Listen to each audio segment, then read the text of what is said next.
तो कल के क्लास में हमने देखा था कि कैपिटल जी का value, universal law of gravitation, ठीक है, वो देखा। एंड आज अपन देखते हैं कि इसी के साथ उसका हमने मैथमेटिकल एक्सप्रेशन भी देखा एंड कैपिटल जी का वैल्यू भी कैलकुलेट किया हमने लास्ट क्लास में, ठीक है। नाउ उसी पोस्टुलेट को ध्यान में रखते हुए न्यूटन ने अर्थ के ग्रेविटेशनल कांस्टेंट को भी कैलकुलेट किया। एंड नाउ आप अलग चीज देखते हैं कि अर्थ का ग्रेविटेशन जो फोर्स है, उस फोर्स के कारण अर्थ सारे ही ऑब्जेक्ट्स को, अर्थ के ऊपर सारे ही ऑब्जेक्ट्स को अपनी तरफ एक पुल देती है, ठीक है। तो अर्थ के ऊपर सारे ही ऑब्जेक्ट्स या अर्थ के आसपास भी थोड़े किलोमीटर्स तक ग्रेविटेशनल फोर्स फील करते हैं सारे ऑब्जेक्ट्स, क्योंकि अर्थ इन सारे ऑब्जेक्ट्स के ऊपर ग्रेविटेशनल फोर्स डालती है। एंड न्यूटन के सेकेंड लॉ ऑफ ग्रेविटेशन से, सेकेंड लॉ ऑफ मोशन से, कोई भी फोर्स अगर किसी बॉडी पर एक्ट कर रहा हो तो उसके कारण उसके अंदर एक्सेलरेशन आता है। F is equal to ma, mass के अकॉर्डिंग उसके अंदर एक्सेलरेशन आता है, ठीक है। तो अर्थ के ग्रेविटेशनल फोर्स के कारण ऑब्जेक्ट में एक्सेलरेशन आता है, and this acceleration is called as acceleration due to gravity and it is denoted by small g, ठीक है। स्मॉल g से प्रेजेंट किया जाता है and it is called as acceleration due to gravity. Marking here. And acceleration एक vector quantity है, we know this, क्योंकि अर्थ का जो ग्रेविटेशनल फोर्स है, अर्थ के ऊपर किसी भी ऑब्जेक्ट को अपने सेंटर की तरफ अट्रैक्ट करता है। इसका मतलब ये कि एक्सेलरेशन का डायरेक्शन भी किस तरफ होगा, बिल्कुल perpendicular towards the centre of the earth, that means vertically downward. इसीलिए एक्सेलरेशन ड्यू टू ग्रेविटी जी जो है, ये एक वेक्टर क्वांटिटी है एक्सेलरेशन के कारण, ठीक है। ओके, नाउ इमेजिन करो अर्थ के ऊपर अगर ग्रेविटी ही नहीं होती तो क्या होता। अर्थ के ऊपर ग्रेविटी नहीं होती तो अर्थ के ऊपर कोई भी ऑब्जेक्ट बैलेंस बनाकर खड़ा रह नहीं सकता था। अर्थ के ऊपर ना पानी रह सकता था, ना सॉइल रह सकती थी। पानी एंड सॉइल नहीं रहता था, एटमॉस्फेयर नहीं रहता था, तो अर्थ के ऊपर लाइफ ही पॉसिबल नहीं थी। ना ये झाड़ पेड़ खड़े रह सकते थे, ना हम, ना ये buildings.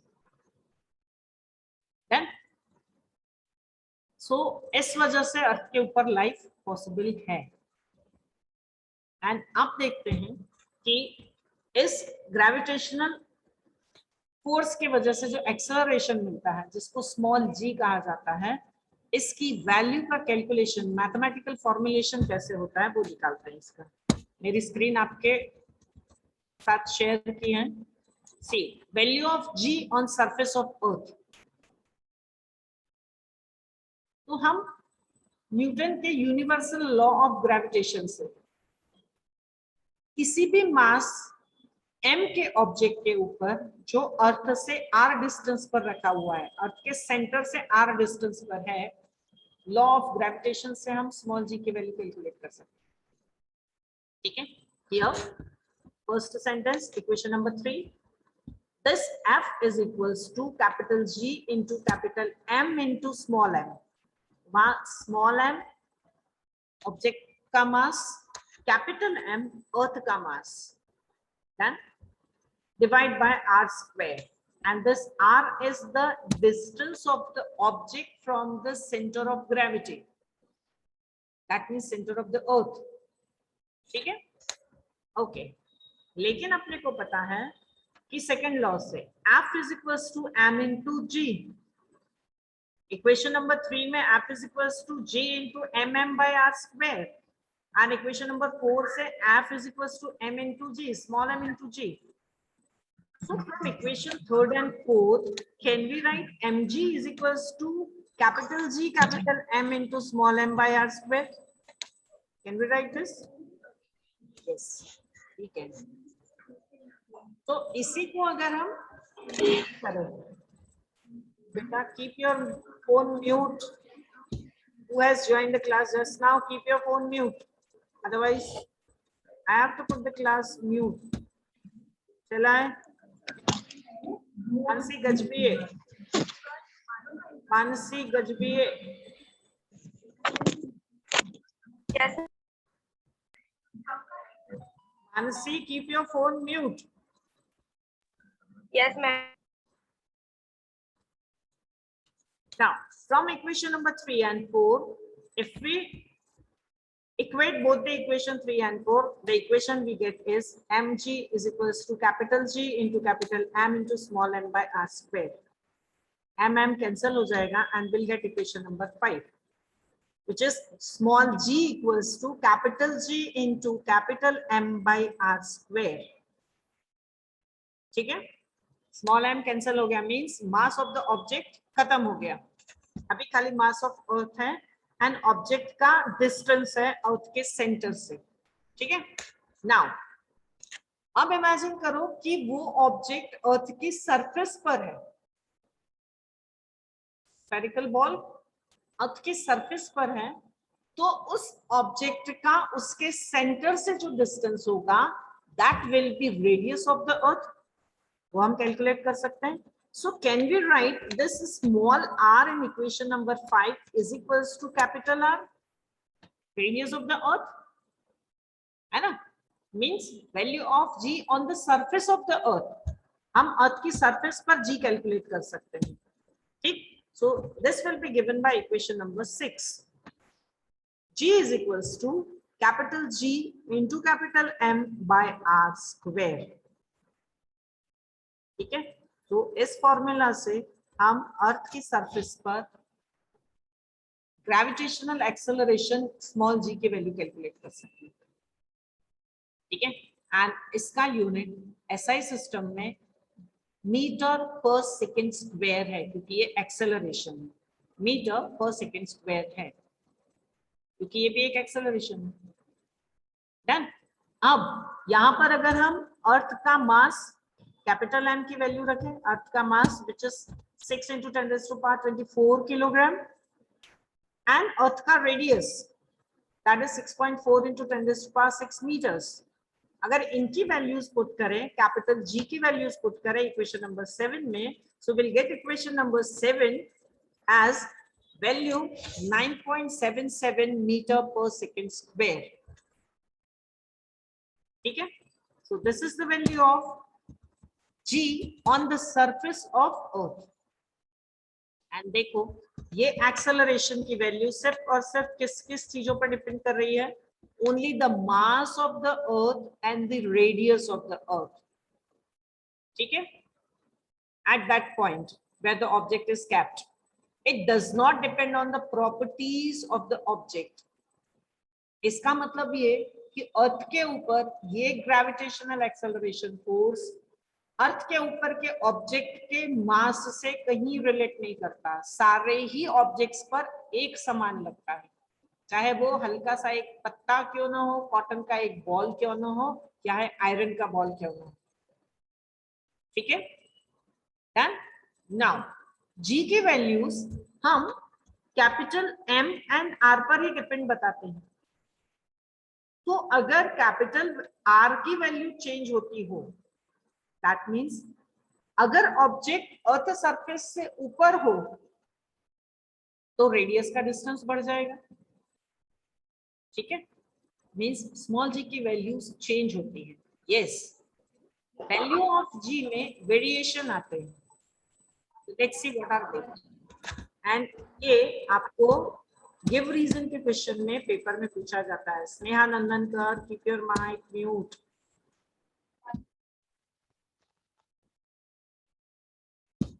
Let's see the variation in value of G. See the screen. जी की वैल्यू अलग अलग जगह पर अलग अलग होती है और उसमें वेरिएशंस भी अलग अलग होते हैं। सबसे पहला देखते हैं change along the surface of अर्थ। अभी हमने जैसे कहा कि अर्थ की सरफेस पर अगर कहीं पर भी बात करो तो जी का वैल्यू सेम होना चाहिए क्योंकि रेडियस है, बट ऐसा नहीं है। रीजन ये है कि अर्थ का शेप जो है that is not exactly sphere. Exactly sphere होता तो आर की वैल्यू, रेडियस की वैल्यू सारे पॉइंट्स पर एक सी आती, लेकिन ऐसा नहीं है ना। अर्थ का जो सेंटर है वो अलग अलग सरफेस पर अलग अलग है। अर्थ रोटेट करती है एंड इस रोटेशनल मूवमेंट के कारण अर्थ जो है ये इक्वेटर के पास थोड़ी सी बल्जिंग फील कराती है, फूली हुई है, एंड पोल्स के ऊपर थोड़ी सी फ्लैट है। अभी आपने ज्योग्राफी में देखा होगा, है ना। अर्थ के ऊपर जो लैटिट्यूड्स हैं, ये इक्वेटर सबसे बड़ा, एंड उसके बाद जो रेडियस है वो धीरे धीरे पोल्स तक जाते जाते कम हो जाती है, एंड इसीलिए जी की वैल्यू पोल्स के ऊपर हाईएस्ट है क्योंकि वहां पर रेडियस सबसे कम है। Its value is 9.83 meter per second square at poles, whereas it decreases slowly with decreasing latitudes.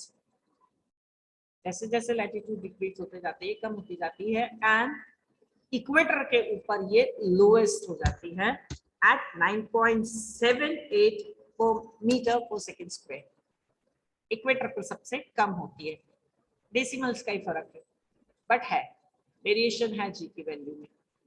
Then okay, now let's see change with height. अब अर्थ सरफेस की तो हमने बात कर दिया, लेकिन अर्थ के ऊपर हाइट भी चेंज होती है ना। आप माउंटेन्स पर जाओ, ऊंचे स्काई स्क्रैपर बिल्डिंग्स पर जाओ तो मीटर्स, कुछ एक मीटर्स तक हाइट चेंज होती है, एंड और उसके ऊपर जाओ तो सैटेलाइट्स भी हैं। तो लेट्स सी अब जी की वैल्यू हाइट के हिसाब से कैसे चेंज होती है।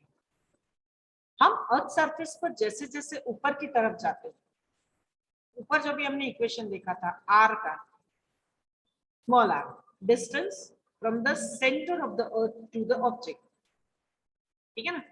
ये जो स्मॉल आर है अब ये चेंज होता है, इंक्रीज होता जाता है, एंड आर की वैल्यू जैसे जैसे इंक्रीज होती जाएगी मींस ऑब्जेक्ट जितना अर्थ की सरफेस से ऊपर होता जाएगा डी की वैल्यू डिक्रीज होती जाती है।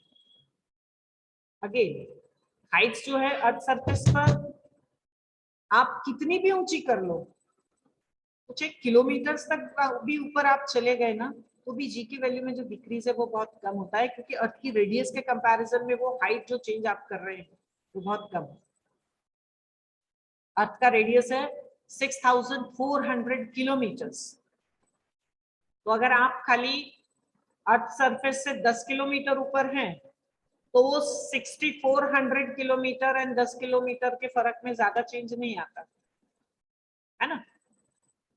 6400 किलोमीटर अगर हैं आप तो अर्थ की सरफेस पर है, उससे खाली 10 किलोमीटर ऊपर गए हैं सपोज, तो खाली 10 किलोमीटर ऊपर जाने से रेडियस कितनी चेंज हुई, खाली 10 किलोमीटर से, आखिरी के 2 डिजिट से चेंज हुई, एंड इसलिए जी की वैल्यू में चेंज जो होता है वो नेग्लिजिबल होता है। ऑपोजिट टू इट, अगर यही डिस्टेंस किलोमीटर्स में हो एंड थाउजेंड्स में हो, कुछ एक 100 किलोमीटर्स में हो, तो हाँ जी की वैल्यू डेफिनेटली कम होती जाती है। अगर हम आर्टिफिशियल सैटेलाइट्स की बात करें जो अर्थ से कुछ एक किलोमीटर ऊपर है ना, तो वो डिस्टेंस नेग्लिजिबल नहीं होगा अर्थ के सरफेस से, उसके सेंटर से, तब आर की वैल्यू जो है ये बढ़ती जाएगी, एंड आर की वैल्यू बढ़ते जाने के कारण क्या होगा, जी की वैल्यू धीरे धीरे कम होती जाती है। तो जैसे जैसे हाइट पर हम जाते हैं वैसे वैसे जी की वैल्यूज कम होती जाती है। लेट्स सी एक टेबल दिया हुआ है पेज नंबर 9 पर, the places their height and value of g. Earth की सरफेस पर हाइट 0 काउंट होगी क्योंकि सरफेस पर ही है, then so value will be 9.8. Mount Everest 8 kilometre, 8.8 kilometre, 8,000 kilometre है ना, उसके 8,000 मीटर्स पर है, दैट मींस 8 किलोमीटर है, तो 8.8 किलोमीटर पर वैल्यू ज्यादा चेंज नहीं हुई है, it is again 9.8 there. Maximum height reached by man-made balloon is 36 kilometre. देना जाऊ दे ना, कौन सा लेसन चालू आहे तुमचे? सायन्सचं. तू झालंय ट्युशन म्हणून तर मी बी नाही करत, कारण ट्युशन आहे तुम्हाला. Very good, very nice, very nice.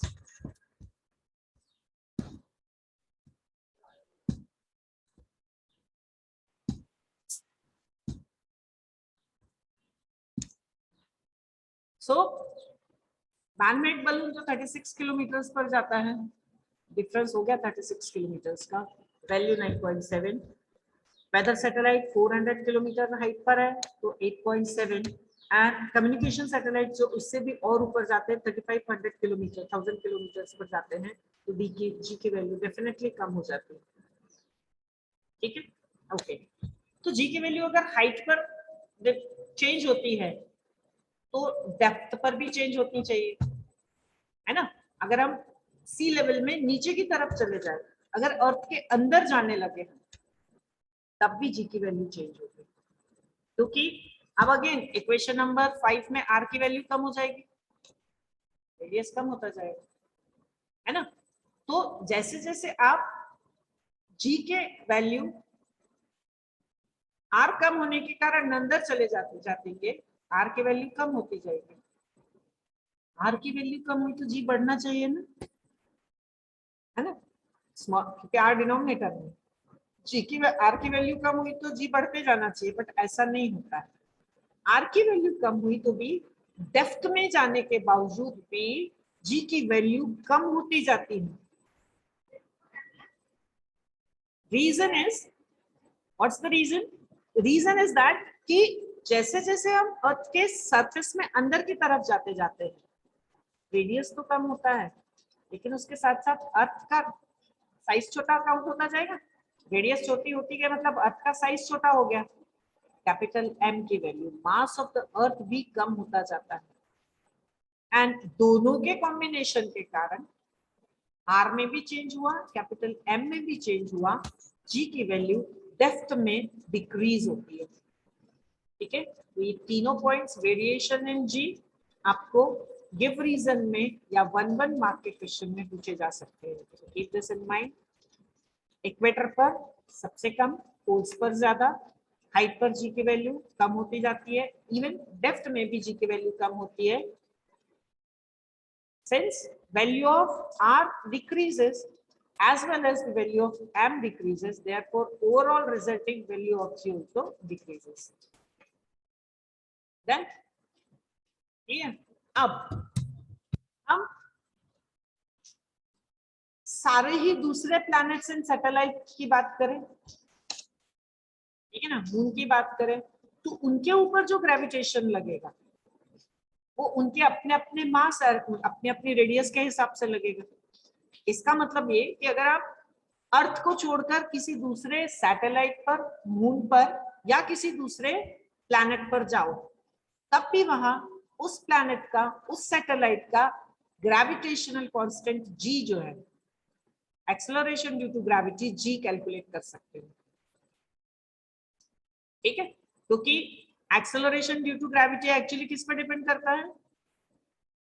अर्थ के मास एंड अर्थ के रेडियस पर। तो आप अगर मून पर गए तो it will depend on mass of the moon and radius of the moon.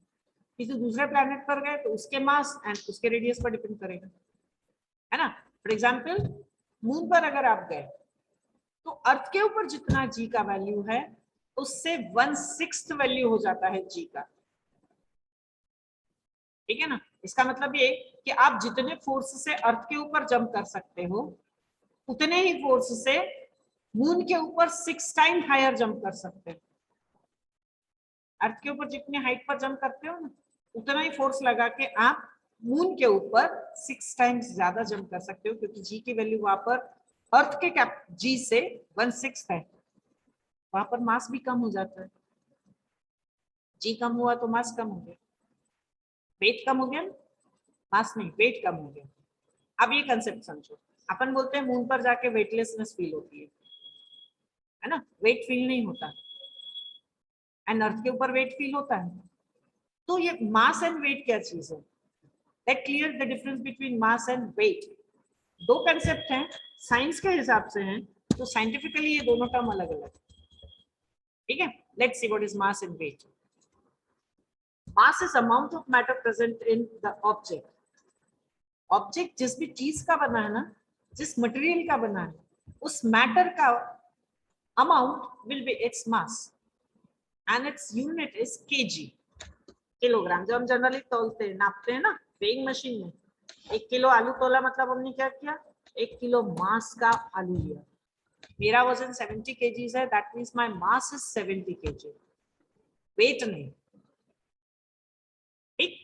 तो मास जो है वो किसी भी ऑब्जेक्ट के अंदर मैटर से कैलकुलेट होता है, and therefore its value does not change even when we go here and there और ऑन एनी अदर प्लैनेट, ठीक है। बिकॉज न्यूटन के फर्स्ट लॉ ऑफ इनर्शिया के हिसाब से mass is measure of inertia, higher the mass higher will be the inertia, and mass कभी change नहीं होता, ना अर्थ के ऊपर, ना किसी दूसरे प्लैनेट पर, ना किसी सैटेलाइट पर। डन, क्लियर, मास क्लियर हो गया। नाउ लेट्स सी वेट क्या चीज है। Weight of an object is defined as the force with which the earth attracts that object, ठीक है। क्योंकि वो वेट जो है हम अर्थ पर ले रहे हैं, आपने हाथ में एक पत्थर पकड़ के रखा है, तो उसका मास जो भी है, उस मास वाले ऑब्जेक्ट एंड अर्थ के बीच में आपने हाथ से एक फोर्स दिया है, उसको अर्थ के ग्रेविटेशनल पुल से रोकने के लिए, ठीक है। If you are holding a stone in your hand, that means आपने उस पत्थर को ग्रेविटी के अगेंस्ट जाने से रोक के रखा है, means you are applying some force, so that weight of that mass is the force with which the earth attracts it, ठीक है। तो वेट जो है ग्रेविटी पर डिपेंड करता है, उस फोर्स पे डिपेंड करता है, जिसका अपन मैथमेटिकल इक्वेशन इस तरह से देखें, the force F on an object of mass m on the surface of earth can be written as this work will be, weight will be equals to F, that means force will be equals to m into g, that means mass of the object and small g on surface of earth, ठीक है ना। इसका मतलब जो weight है that is a force, and if it is a force its unit will be Newton, SI unit will be Newton, ठीक है ना। and being force, weight will be a vector quantity and its direction will be towards the center of the earth, because value of g is constant everywhere, तो जो weight है वो directly proportional किसके हो जाएगा, मास के। मास जितना ज्यादा ऑब्जेक्ट का, ठीक है, मास जितना ज्यादा हो जाएगा उतना वेट बढ़ता जाएगा, लेकिन मास जो है that will be constant at everywhere, g की वैल्यू चेंज होती जाएगी। F is equals to m into g में g की वैल्यू हर प्लेस पर अलग होगी, इक्वेटर पर अलग, पोल पर अलग, इट मींस वेट इक्वेटर पर भी अलग होगा, पोल पर भी होगा।